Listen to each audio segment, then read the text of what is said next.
Things are really heating up with the Le Mans inspired bug. I've got so many different ideas, I can't even focus on it. I got 6 eyes on the project right now, and I'm redoing things that I've done before for the umpteenth time. I mean, when does it end?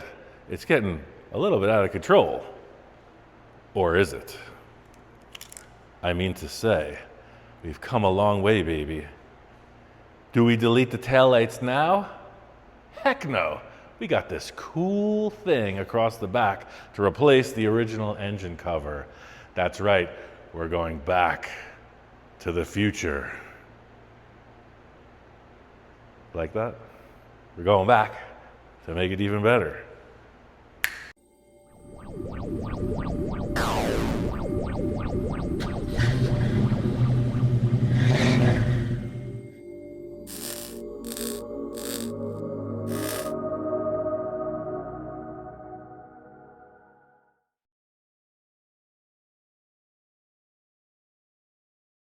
All right, in our last attempt at this, we did the engine swap. So again, it's a mock-up, but it's a good running engine, 2180cc. That's a win for me. And once I took off that rear cover, I was like, man, showing this engine is so impressive, especially when it has the taller air cleaners on it. It just makes it look, more prominent in the body. And seeing the exhaust, I believe, is something I want.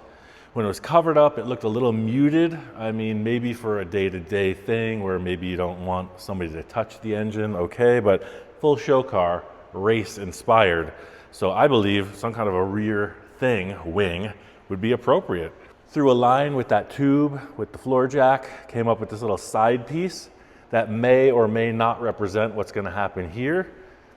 I got some ideas, but I curved this piece of sheet steel, 20 gauge, to represent, you got the flip up here, you got the flip up here. So as if whatever air was coming from under the car or through here would never be trapped. It was just kind of deflecting it. So I want to say a couple things that are very important to me. Just the intro that just happened, the wing and this bottom piece appeared to be completely crooked. But that's not the case. There's a thing with the lens. We're using the iPhone, and when I have the phone flipped, I'm using like selfie video so I could see the framing. Right now I can't see the framing. People have asked, is it difficult to film yourself? Yes, and I stand out of frame a lot because nobody's on that side of the camera except the viewing audience. That's after the fact, so working on that. Car is reasonably symmetrical. The other thing is the time frame. I want to refer to the Space Junkie 1.5. It was the first very detailed show car that I made, and that took 7 years, right? And I wasn't even filming that except for with maybe potential. So some of that footage still exists, never became of anything. So that's the thing, things take time, and I redid the entire Space Junkie chassis completely.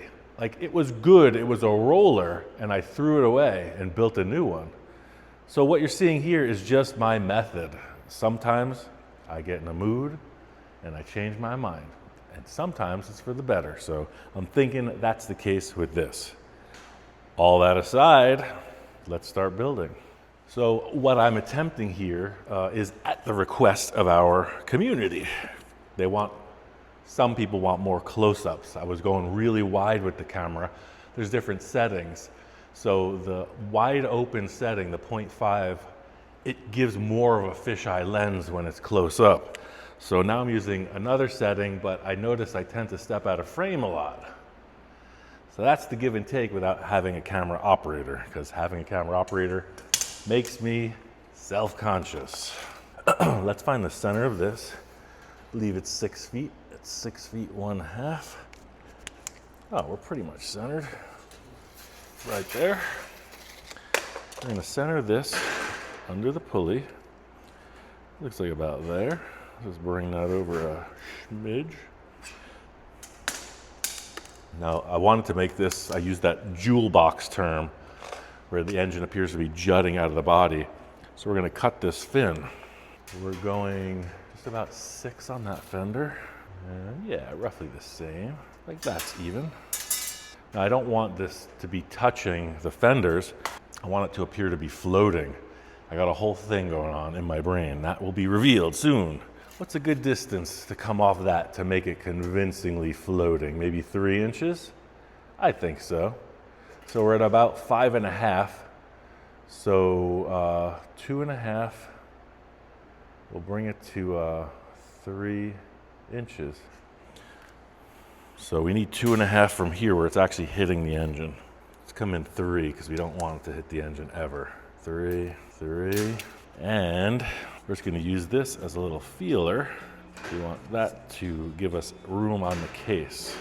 And this is a square, so it's square. Little wiggle room. Same thing here. All right, so we got 3 and 3 marked out right there. First thing we're going to do, and if you remember the other engine cover, we did a bit of the same thing, but now this is going to be below the pulley. And yes, it's an asymmetrical cut because you got more action on this side where the oil galleys are. So just cut this real quick. I'm just going to cut it with snips just for ease. We're going to really dial it in the end. So yeah, being on setting 1, I'm just trying to keep myself and the work in the frame. So hopefully that works out for us. I've been using the grinder a lot to cut sheet metal, but that's not always necessary, especially when you're feeling stuff out like this, because I don't know how much to cut per se. And I got to put all that gear on. The eye muffs, the gloves, well, sometimes gloves, sometimes not. You know what I'm saying, about the same time in prep and labor, less noise and dust. Because the heat of the summer is upon us. And man, if you know metal shavings and grit, when it's 100+ degrees, I mean, it's about 80 in here, so that's cool. Literally cool, but you can feel it. You can feel it coming through the walls, even though the air temperature is relatively mild. But hey, it's Arizona, what do you expect? Now I'm gonna have to do a few trims here, I'm sure. I don't even know where I put my knee pads. Perfect, love that. Okay, so we're on one. We're on a roll. That looks good. Yeah, so it's floating off of both of these fenders, and that's pretty much what I wanted. See, I like that it goes under the engine because it gives that appearance of like it actually does something. And you can quote me on that. It gives it that appearance like it actually does something. Yeah, 2 1/4, 2 1/4. Sweet. So that is acceptable for me. You can put the belt on. That looks like it's doing something, and we'll make a nicer line later. All right, so we got that. Now we're gonna need to strengthen up this body of this. So these end caps, I definitely want them on here, but it's gonna need some strength. So I think in the interest of simplicity, I'm gonna take this round tube and I'm gonna cut it in half and attach it to here. And then we're gonna put a strengthening rib underneath the center. So I already made this as the window channel for the bug. That looks like a pretty good strengthening rib. And why don't I just slice this lengthwise? That's where I wish I had a bandsaw. But I'm gonna slice this lengthwise and then attach it to that so it'll be really strong at the end and have a nice rolled look. You know what? I just had another idea. Let's explore. I'm gonna cut this. Yep, went and bought me a brand new pair of gloves. Okay. So before I cut this all the way in half, this was the first thought I had. Maybe I can just cheat this in if it doesn't look too bulky. See, I could set it right inside. No, I thought maybe this top would help, but in my opinion, that looks too bulky. So yeah, let's go for the full cut. Thought I could do it, but I can't, so I won't. Just how it goes. So, fortunately, I didn't cut it perfectly in half. We got a smaller side, And I think that works well. This is what I was looking for. Well, maybe the larger size better. Anyway, what I was looking for was not having that bubble over the top, just underneath. Yeah, grooving. Let's get the welder, tack that together. We'll save this because you know we're gonna need it. If you don't know, I know we're gonna need it. And in the last video, we had a number of comments, last few videos, number of comments about the air raid siren in the background, or the tornado siren, or the hurricane or tsunami alert. It's actually just the fan on the welder. You weld, it gets louder.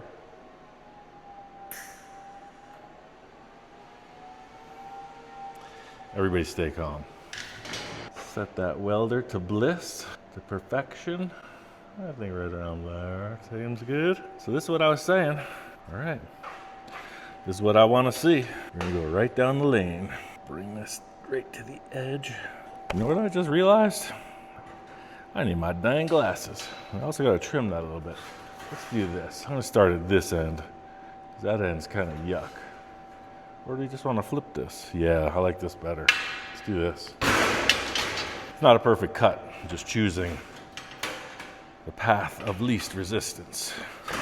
Yeah, just like that. Feels like we need a little more heat.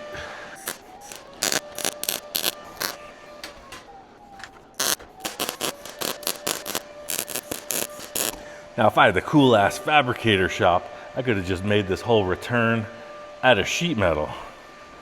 But for me to put a radius on the end of this example would be a challenge. But that's also the appearance of the dimensional stuff. Gives it a lot more strength.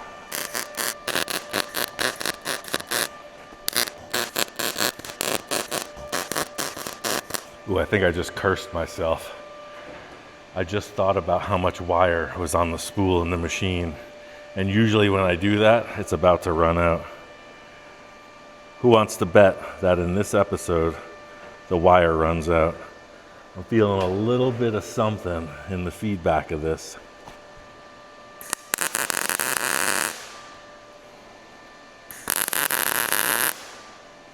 That's usually when the wire is really small on the spool. It's a tighter wind. That's okay. If the wire runs out, we got plenty of wire, and Old Faithful, the big Lincoln, could still do the job.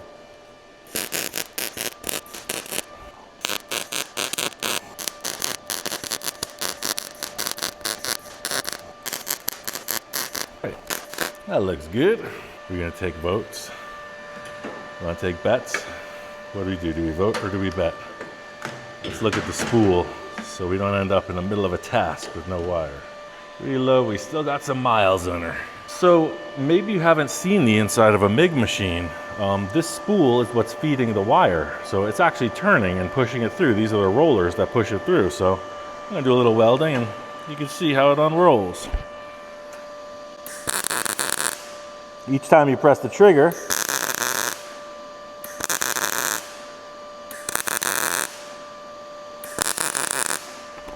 the little finger does the thing.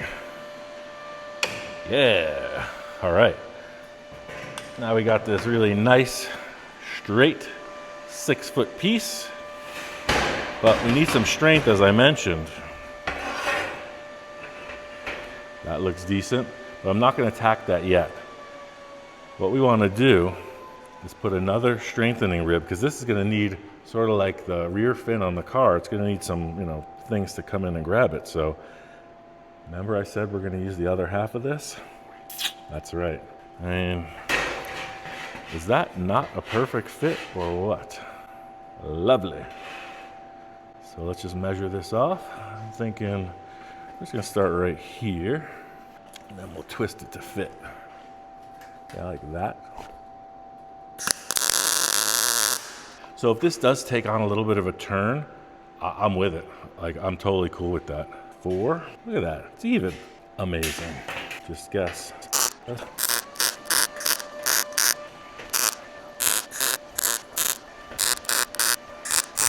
Okay, big flat panel, we're working in the center of it. We don't want to overheat. That's why I'm not welding it so much. Oh, it's already way more rigid. Quite substantial.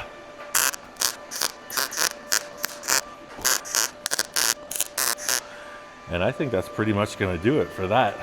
Let's lock this in a little bit.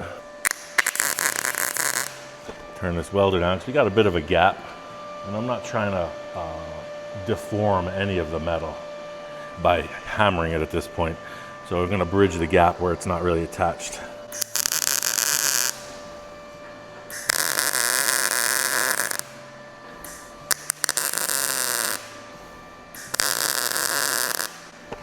It's going to be underneath, you're not going to see it.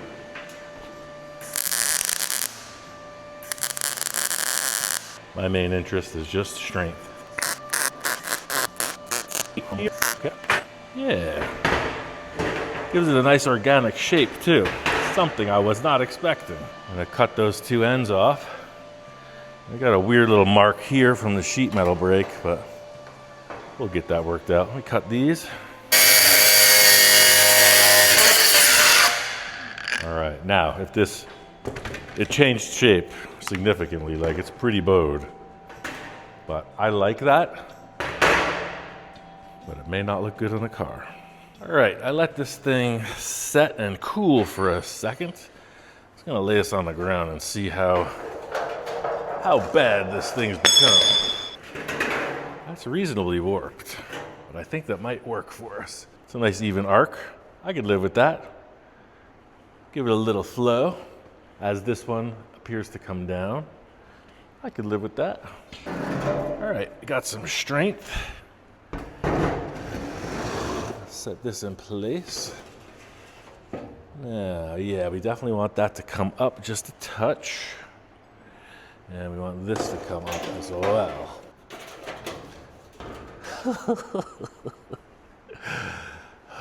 Is that too much? Every time a church bell rings, a beetle gets its wings. Somebody stop me. I gotta start writing. I start writing this stuff down. That's right, folks. Every time a muffler bell rings, a beetle gets its wings.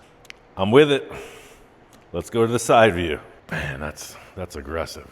Okay, so here's where we were yesterday with our little side template, and you know, that has the ability to change.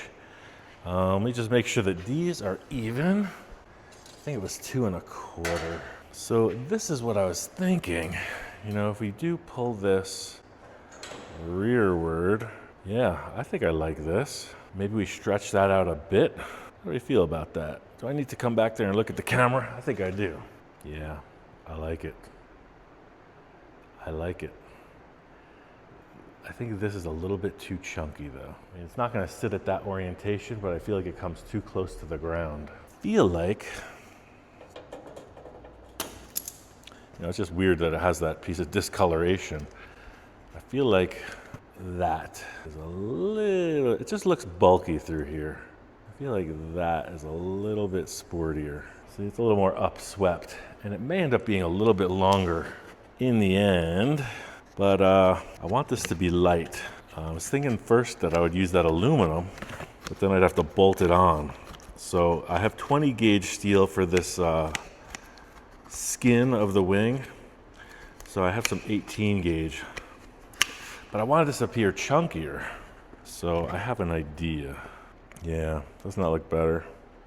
Because I don't want it to touch the fender. That's another element I have planned. Yes, I like this. Let's make 2 of these, because I mean, you know, that feels more like what's going on here. And I may just sand these and tighten up that a little bit, but I think they're all gonna have this sort of thing.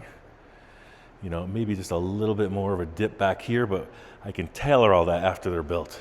Yeah, I still have this 18 gauge sheet. So let's make 2 of these, conserving material. And now I'm just gonna use the Beverly shear because I don't use that much. It's got these funky wheels that an old assistant of mine put on it. And it always seems like it's in the way. So I kind of shoved it in the corner and I've left it there. Let's bring it back out and chop this off. I'll get some gloves on because there's a lot of sharp edges. This is an older piece of sheet. I was just looking all over for the shears. That's why I throw everything on the floor. It's like a painter's palette.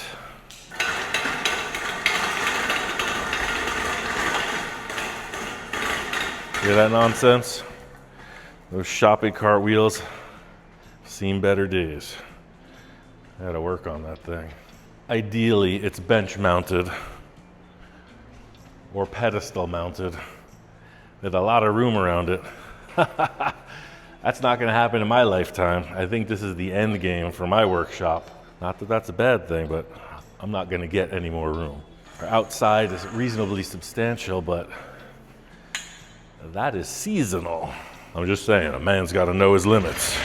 I will take the epoxy floor and climate control in exchange for I don't know how many square feet of warehouse. Some people have tens of thousands. Oh. Simple man in a complex situation, trying to make the most of it. See, that's what I was getting at with this tool. You gotta kind of muscle on it because it doesn't have any leverage of attachment. So you're always holding the tool in place and trying to direct the metal. You know, you're trying to stop the tool from running away from you each time you pull the lever. But I do have a Beverly shear. That's the upside. It's a wonderful tool.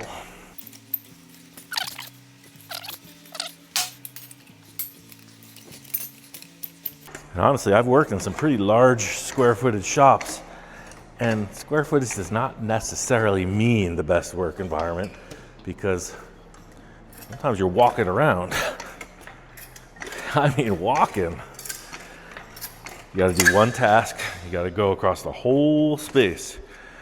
So even though things are bunched up in my little section of happiness, everything is literally right on top of each other. So wheat. All right, we got these two.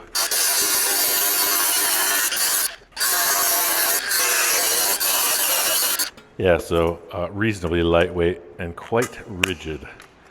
But I want them to look more dimensional. But I'll get into that towards the end of this part of the process. And we do a quick setup with a flat disc on this to take those harsh edges off.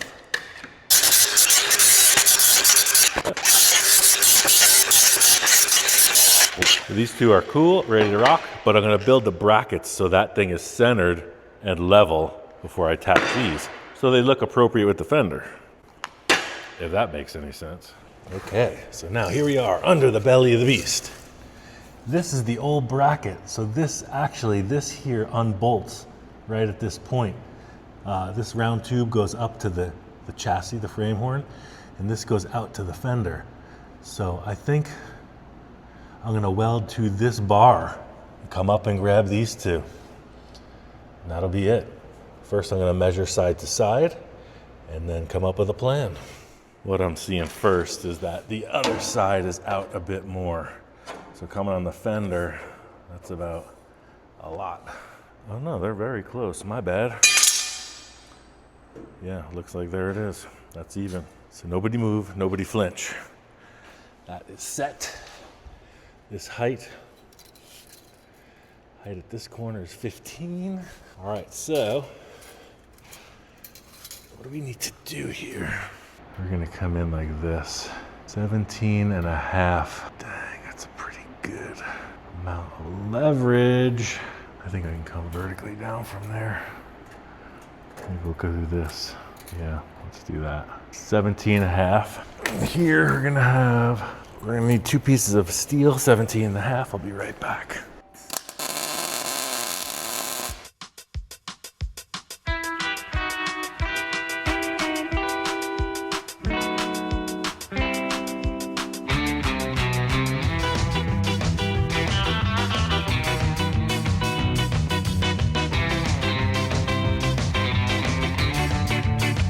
So I have to drop a vertical piece down from each one of these to create a structure.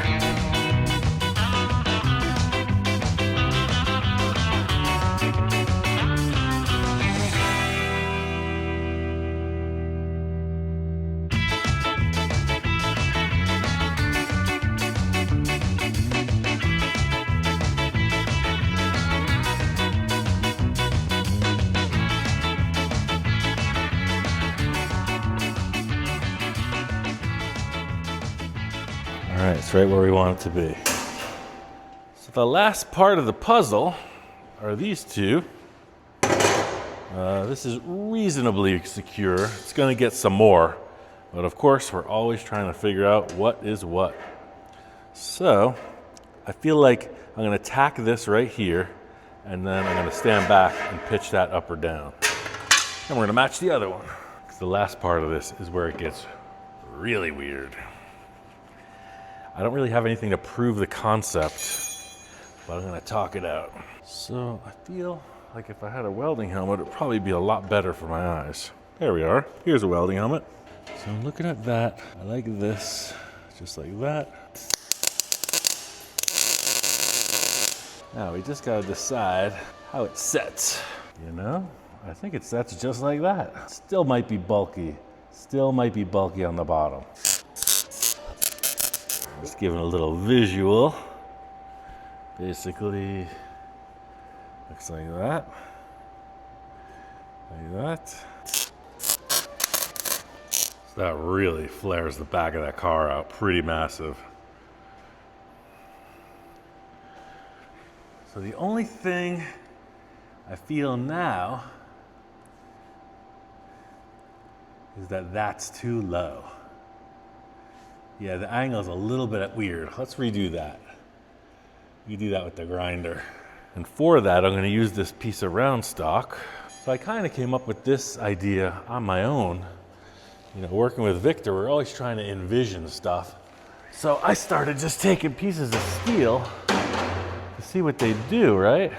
Just if we're hitting the corner of that rear running board, see what I'm saying? Just to see like what the potential is here for flow. It already feels like this is too high right here. Let's pull this down like that. And now let's give this a little turn. Come up. It kind of takes that really flat sort of fender top and adds something to it. This looks droopy to me. And what that does is takes this weird little wrap off of the fender as well.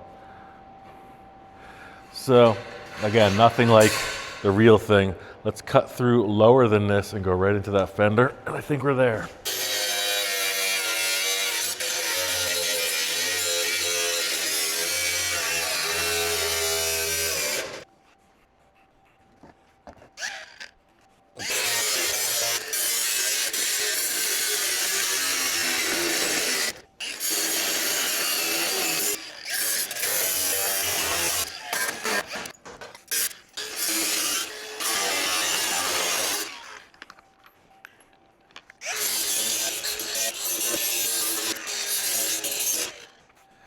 All right, I think we're getting somewhere with this. Now the weird thing I was trying to describe, there's these old plastic slot cars that have these big fins on the side. It's like a clear vein of something. And what I was thinking, there would be like clear panels or tinted panels that would attach. I'm just thinking out loud. So like this wing would be supported off the fender by some clear design. And then this wing would be, so it would be open, tinted plexi, with a number of other features. Am I coming in clear on this? I hope not, because I don't know what I'm doing either. These are ideas. We got another step closer to victory. See you next time.